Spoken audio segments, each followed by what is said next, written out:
Assalamualaikum warahmatullahi wabarakatuh. Perkenalkan, nama saya Abdul Kahar, jurusan Teknik Manufaktur Industri Agro kelas 3A dengan NIM 18TMA269, kampus Politeknik Ati Makassar. Di sini pada kesempatan kali ini dalam video ini saya akan menjelaskan apa-apa yang kemudian menjadi jawaban saya kemarin pada saat UTS atau ujian tengah semester. Nah, pertama itu di soal pertama, pengecoran logam. Apa yang dimaksud dengan pengecoran logam? Nah, sini pengecoran logam adalah suatu proses manufaktur yang menggunakan logam cair dan cetakan untuk menghasilkan bentuk yang mendekati bentuk geometri akhir produk jadi. Kedua, kelebihan pengecoran logam dibanding CNC dan proses konvensional, bubut.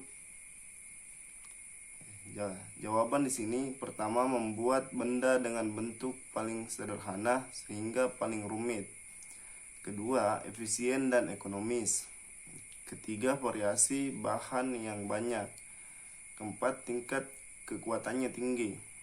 Kelima, cocok untuk segala tipe produksi. Ketiga, soal yang ketiga adalah tahapan-tahapan dalam membentuk cetakan pasir.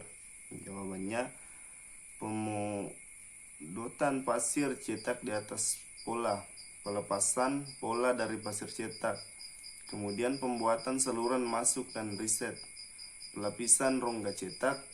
Bila coran memiliki permukaan dalam, maka dipasanglah penyatuan cetakan pasir siap digunakan. Itulah tadi tahapan-tahapan cetakan pasir. Yang keempat, kelebihan dan kekurangan dalam menggunakan cetakan pasir dan logam. Kelebihan cetakan pasir, pertama, desainnya fleksibel. Yang kedua, mampu membuat bentuk kompleks. Dan ketiga, pilihan logam yang dapat dicor banyak. Keempat, biaya alat murah.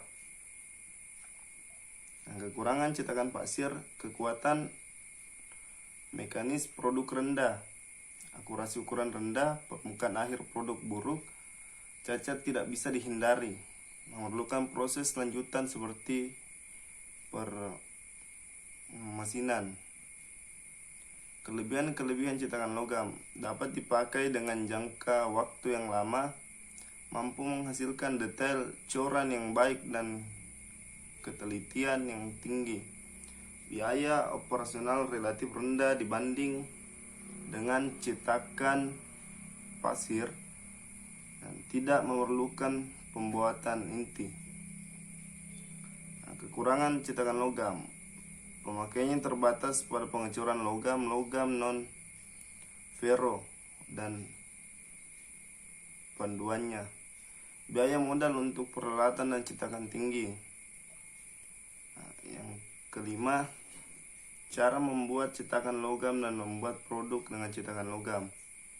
Jawab, cara membuat cetakan logam: merancang pembentukan pola, menyiapkan pola, menuangkan logam cair pada pola, tunggu hingga dingin.